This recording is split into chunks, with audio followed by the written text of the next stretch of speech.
Hello, everybody. Hello. My name is Tyler, and this is Christina, and this is Bobo, my cat in the background, who just wanted to join as well for some reason. Because, animals show us that all we need to do is play and exist, and that's the topic today, is existing. Um, Anyway, I just wanted to introduce ourselves. I think some of you have seen us probably already before. If not, for those who are viewing in the future, my name is Tyler again, and this is Christina. We have a life mastery coaching as well, where we help people with relationships, and this is relationships of all kinds, whether it be with ourselves, which is the most important relationship we can have, couples as well, romantic relationships, business relationships, relationships with money, because we all are in relationship with everything. And we're here to help you with that. And we have years of experience. I know there's tons of coaches out there, but really when you're looking for somebody, you want somebody who has an abundance of life experience, more so than, I would say, credentials. So just wanted to throw that out there to begin the conversation. And today we're going to talk about worthiness and how existing is actually just enough, just being here and existing, being on this planet. And we'll break that down a little bit based upon our own perspectives of what that means. That's the title of today's show, Existent. I think it is, right, Christina? Yes. Existence is enough. Yeah. Okay. Because, even though sometimes we have notes, we don't really prepare too much for these conversations, because we believe that it's better to speak organically and about the topic, instead of having something rehearsed. There brings an authenticity, I believe, to that as well. Kind of like improv, improv theater. You have a group of actors up there and they're speaking the truth, and the truth is actually what makes it funny. But we're not here to be funny. I mean, we can be, and maybe that's what will happen, but it's more so just coming from a place of speaking about our perspective on whatever subject or whatever topic that we're discussing.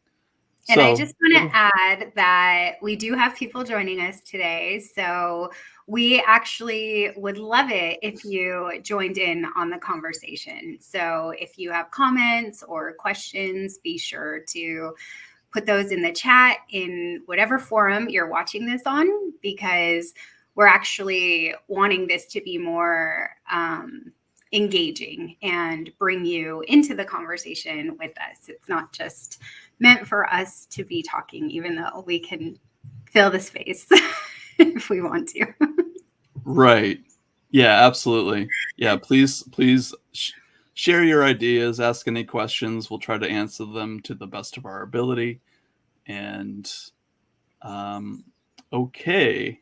So did you want to start talking about that, or do you want me to start talking about our topic, or how do you want to do this today? I could start. I know that, our worth, for me, it was still can be a very difficult thing to connect to, because we're so conditioned in this world to believe that our worth comes from something external, like how much we own, what kind of friends we have, how much money we make. And so throughout my journey, it's been a huge part of the lessons that I've learned, that existing is enough. And the one thing that the one mantra that I hold near and dear to my heart, right after I got sober, my first coach sponsor, she told me this, and this set the stage for everything else, which was, God establishes my worth, and I can do nothing to take away from that, but I can do nothing to add to it either. And that is the good news. Yeah, that's beautiful. So it's like, so how do we get there, right? Or is there anywhere to go? And Right. you'll hear me talk about that as well. Like, I'll go back to the past and our conditioning, because I think it's, when we're children, it's such a pivotal time as far as, when we're babies and we're just in awe with life and we're feeling everything and we're experiencing everything. We're little awakened beings, and we're in awe with our own existence and with everything around us. So as we're being brought up, with our parents, we're being conditioned, and it's not their fault. They had to go through the same thing when they were children. So there's nobody to blame in this. Um, but looking at that, we're growing into thinking that our external environment is how we gain that worthiness. Um, Instead of just playing, we're thrown into school, and we're projected into a future through our school that we have to learn all these things so we can be successful, so we can be worthy, so we can, by the time we get into high school, it's all about worthiness, right? How we look, how we talk, what we dress, how we dress, who we're dating, all those kinds of things. And yet we never really quite feel happy. Maybe there are moments. I know that for me, high school was a fun time, but just in general, I think that's when depression begins to happen. Is when, because we were starting to feel like, and even probably earlier, that we're not whole within ourselves. And so wholeness is the goal, I think, a lot for most of us on the spiritual journey, or just in the life journey. So we form what is called like an ego or a personality, and then the journey is to kind of untether, or to allow those layers to fall away, to begin to see our worthiness again.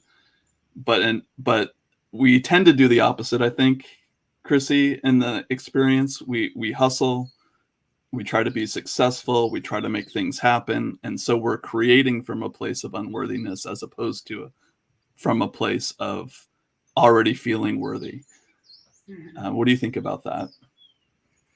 Yeah, when you mentioned high school, I noticed that I felt some, energy, because I never felt worthy. And the depression and all of that started for me way, way younger. So I made up that, by the age of 5, I made up that I was only worthy if I was skinny.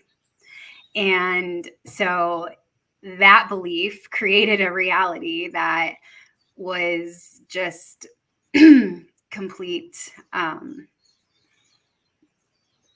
non-happiness. I never thought, I was whole. I never was taught that I was whole. In fact, I was taught that, I had to achieve good grades, or I had to achieve other things in order to be loved. And I think that, our parents, they didn't really know, right? They didn't really know what they were doing either. But I think, nowadays it's like we're waking up, and we have an opportunity not only to teach ourselves the truth, but to teach our kids the truth. And, you're right. School, just take school, right? We're indoctrinated into, we have to have perfect attendance, right? You get awards and all of these things for how good you're doing. And I think it creates little perfectionists, like it created me.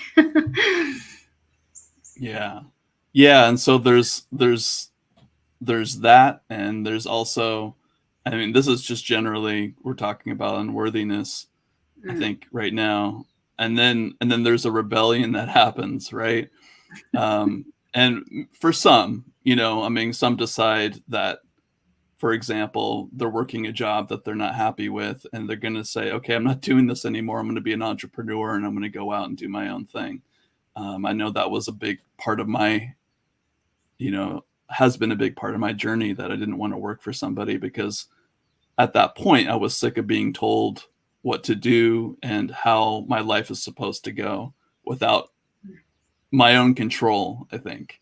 Right. So this is the external area that we're talking about, right? As far as looking for worthiness or striving for being worthy in the world. And for some, it might be, that could be school. That could be getting a master's degree and feeling that they're achieving something, or that they're going further in their education, that they're creating more intellectual capabilities within themselves to be able to share with the world. And I think that's wonderful. There's nothing wrong with any of this, really. But again, it comes back to, at least for me, creating from a place of unworthiness. And some will say, oh, well, I feel worthy to receive, or I feel worthy enough to have everything that I want in my life, and yet nothing is happening for them. So it's like, how do we get there, right? I ask the question again. It's it's right in front of us, and it's so simple, I believe. Yeah. So how do we get there? I can only speak about my path, and the path that has seemed to help, other people that I've helped connect to their worth. And that's really coming back to the truth that we are all one, that there is no hierarchy. And all of the hierarchies that we see in this world, in this matrix that we've created, are collective beliefs that we've decided to say, this is better than that. And when, instead of externalizing, when we come inside and let's say we do want to go get our master's degree, if we're doing that from a place of, I want to be in this experience, I want to learn, I want, this is going to contribute to my happiness, I'm inspired to do this, that's a lot different than the intention of, I need to go get my master's so that I can make a lot of money and I can actually be or mean something in the world, right? Like it's very different. And I think my entire journey has been coming back to myself, coming back to the present moment, and having it be internally inspired rather than externally motivated. Yeah, or externally motivated based on the stories that we tell ourselves, because that you just saying that, and I think that's beautiful. It's like it has to come from within, right? And for like remembering that even my whole life, I dropped out of college after my near-death experience back in the 90s, and then from all the way up until like 2018, I had my dad saying, you're not going to get anywhere in this world if you don't get a college education. So I was getting that constantly. And even as an adult, that was affecting me. And I knew it wasn't true, but it was still trying to be like, oh, well, and I knew it wasn't true, but it was still affecting me that I had that. My dad was telling me that. So then I went and finished my degree, right? And I got my degree, and it was like, oh, okay, now what? Like that, there wasn't the satisfaction there. I wasn't doing it to please him. I was doing it to just to have it, right? Yeah. But at that point, it's like placing the importance on what we're told versus placing the importance on this idea of existence, just existing. Without the need to prove to anyone, without the need to even prove to ourselves, because from that place, I believe, is where we can create if we want to, or we don't have to create if we don't want to. And creation doesn't mean like creating something, a big purpose in the world. Because I believe our purpose is only to just exist, and nothing more than that. I think there can be an inner conflict that happens from the stories that we tell ourselves. And how do we bust through that? We have to make a decision. Are we going to continue on the path that we're on right now to be able, or are we going to step back for a moment and see what's really important to us in our lives? Well, I like how you said that, or you mentioned about the stories that we tell ourselves. And that was a huge part of my journey and still is. So in today's world, if there's something that I think I want and it's not showing up in my reality, then the first place I go to after years and years and years of practice is, well, what am I believing? What am I believing about this? And somewhere I can find that I had a belief that I didn't deserve, or that I wasn't worthy to have a great relationship, right? A healthy, holy relationship. I didn't deserve to be an entrepreneur and not have to go to a job, right? All of it comes down to, what are our beliefs? And somewhere in there, if we're not experiencing the life that we want to, it's because we believe that we don't deserve to have that in our life.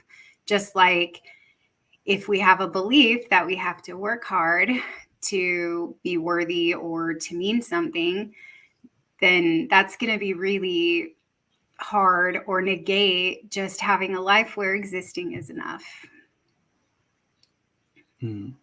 Yeah, I love that. And beliefs, we can switch those. I think Byron Katie said it, she has that famous question, is it true? So it's like looking at the belief. And then when you decide that you do want to make a change in your life, then those old beliefs come up. And that's a beautiful thing, because you can actually, you can look at them. You have no choice but to look at them. And then you can ask that question, is it true? Is it true for me? Is that really true? That person is thinking that, or is it really true that I can't be successful, in real estate or in any area of my life that I want to be? And you see that it's just a thought. That's all it is. Maybe there's a feeling attached to it. Maybe there's something deeper in there that just needs to be felt, for 5 minutes or something like that. And then so you feel it, and then, okay, so then you feel that, and then that belief that's like crystallized within you begins to break up a bit.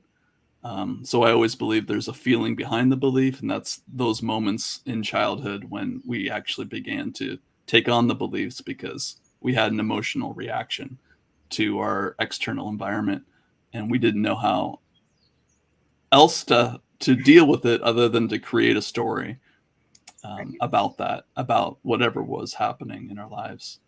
So I can tell you have something to say about that. I don't know. Maybe I'm wrong. There's a lot coming in, and I actually don't know how to put this in words, but I will take a whack at it. So as you were describing the beliefs, it was like, it's easier. I've noticed for me, it's easier to change those beliefs, right? To notice that they're beliefs, and then also to put new beliefs in, because a belief and a knowing is different than a belief, right? Like a knowing is, we know it, we feel it, and we can attach to that, right? Like we can call on that, we can recollect that.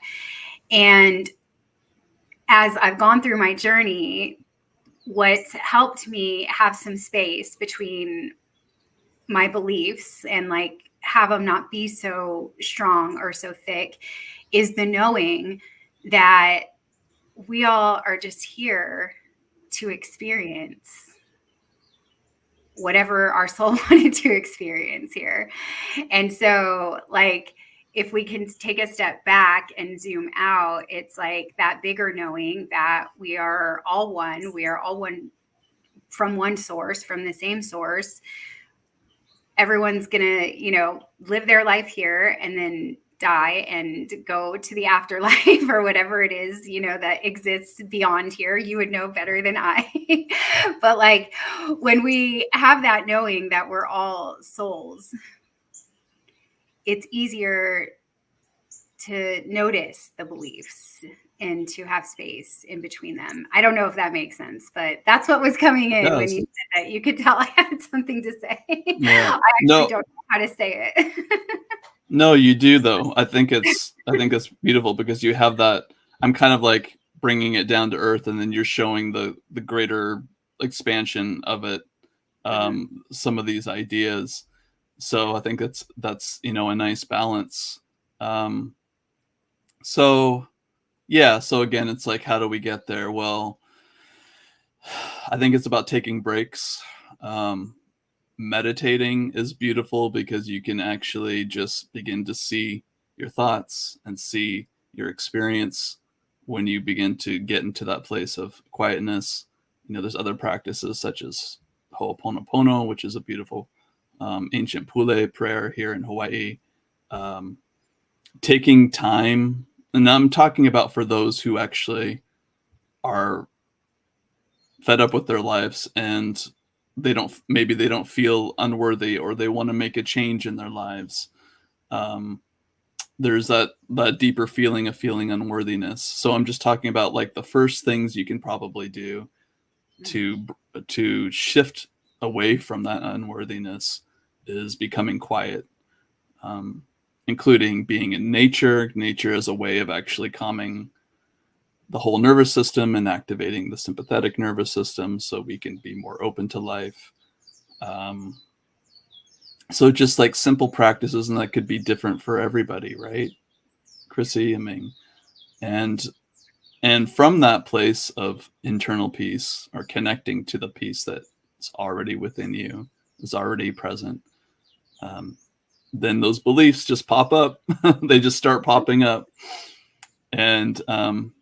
And you can choose which I think is beautiful, because now you're in a place to really see them, and now you're in a choice to say, okay, that's not true. Okay, this is true, and you can kind of sort through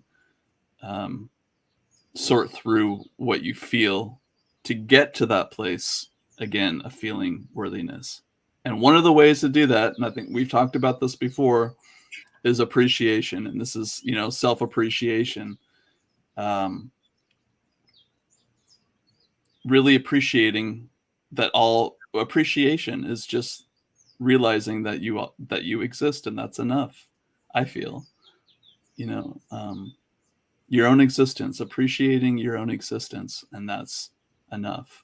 It is enough. Otherwise, why would the divine have you here? Why would God put you here to do all these achievements, or to have some grand purpose in the world, to change the world or heal the world? Or no, just because he, she, whatever, however you see that, loves you so much that you're here, and that's enough.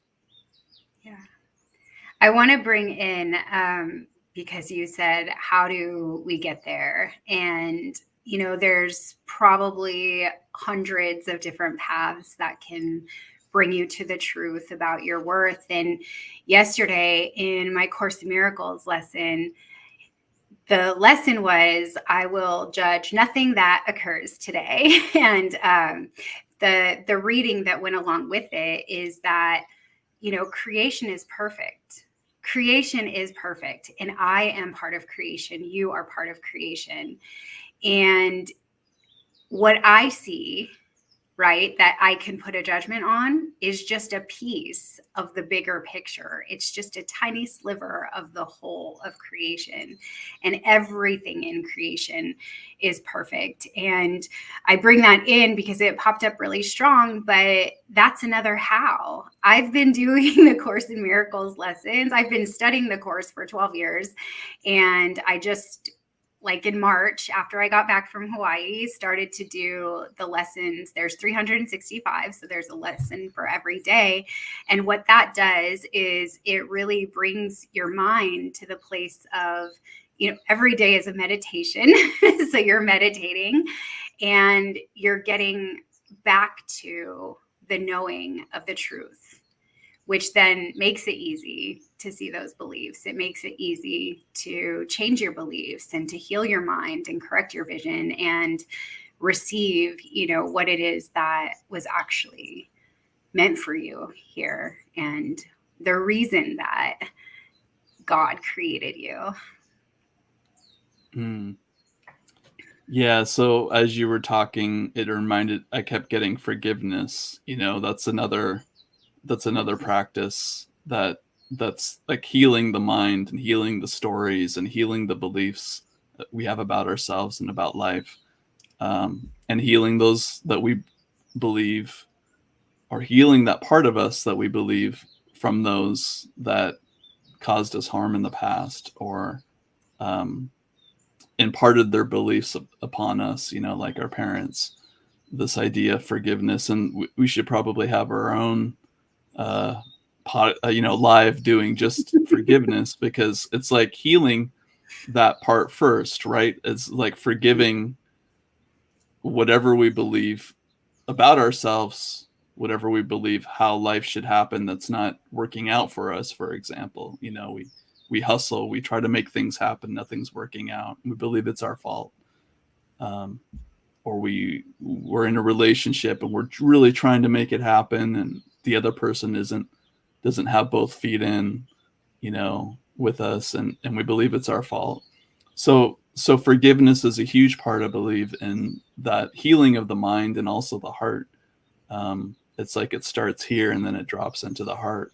And then once we can embody more of just existing, I don't know if I'm making sense right now. I just got the thought. It's like, are you making sense? Or are you just like going off on a tangent? But anyway, basically what I want to say is, without trying to repeat myself, is this idea of forgiving without like there's something wrong, right? It's forgiving yourself, really, for believing that you've done anything wrong, or you can't live your life the way you want to, or you're not worthy. I think it starts with there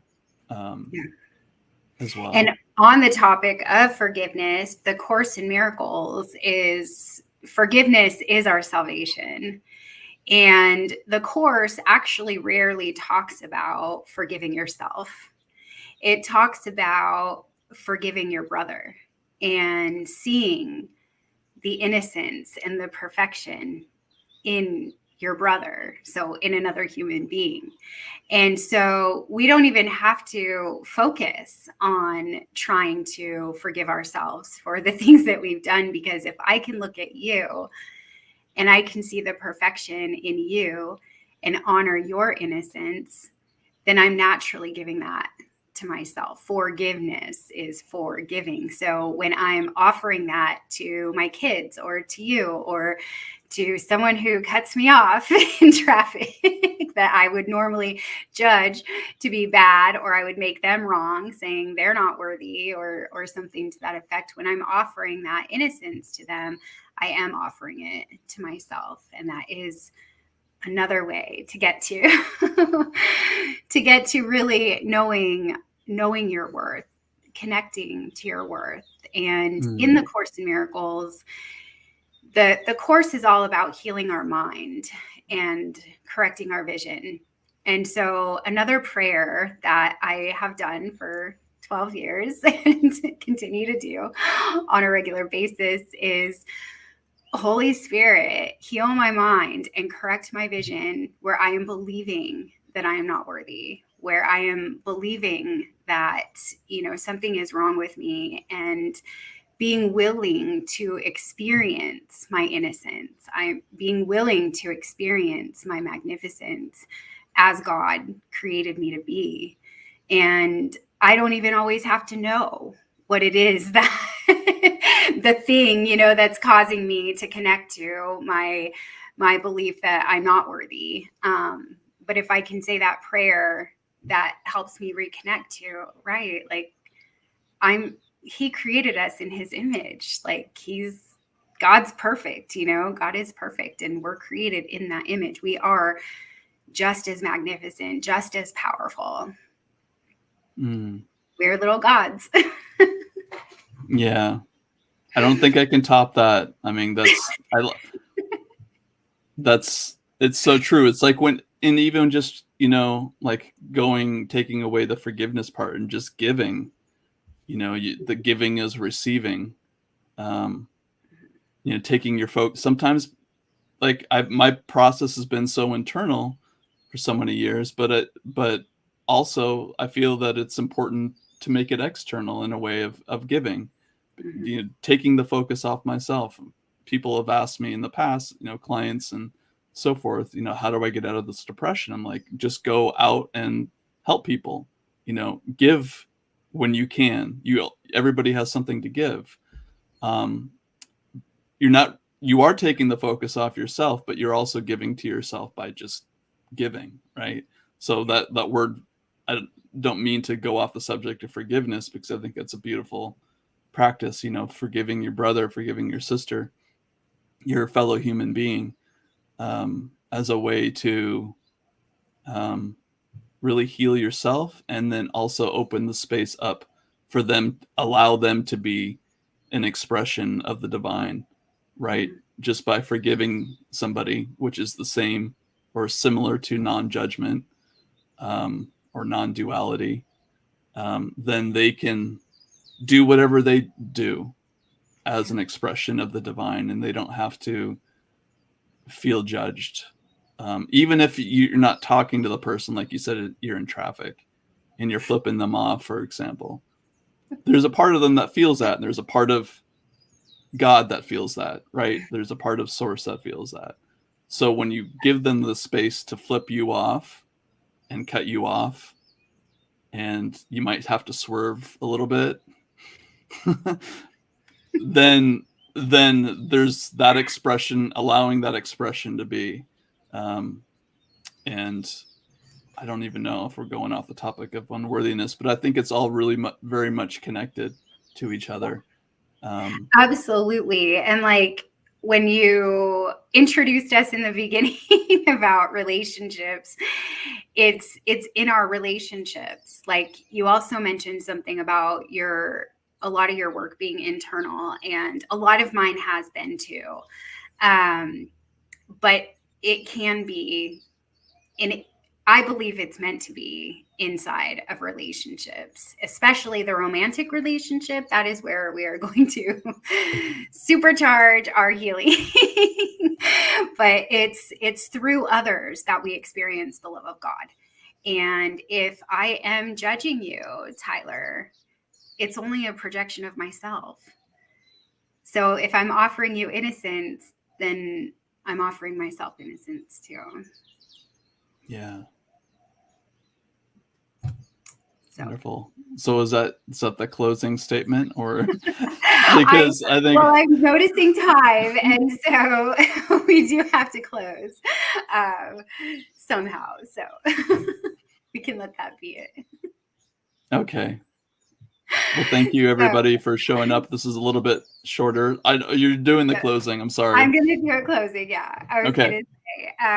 So thank you, everybody. Thank you for joining us today. And we will be here every week except for next week, because we will be in Oahu celebrating my 10th AA birthday. And so we are going to unplug and not do any lives or any work next week. But we will be back December 12th, I think, will be the next Tuesday after that, and going forward. So if you're watching this on the replay, feel free to make any comments, ask any questions. If there's a topic that you would like us to dive into on one of our lives, please let us know. We're doing this for you. We can easily go and have a conversation about anything we want to anytime, but we're coming live so that we can offer something to those who may want to receive it. So thank you again. And that's all I have to say for now. Thank you, everybody. Bye. Bye.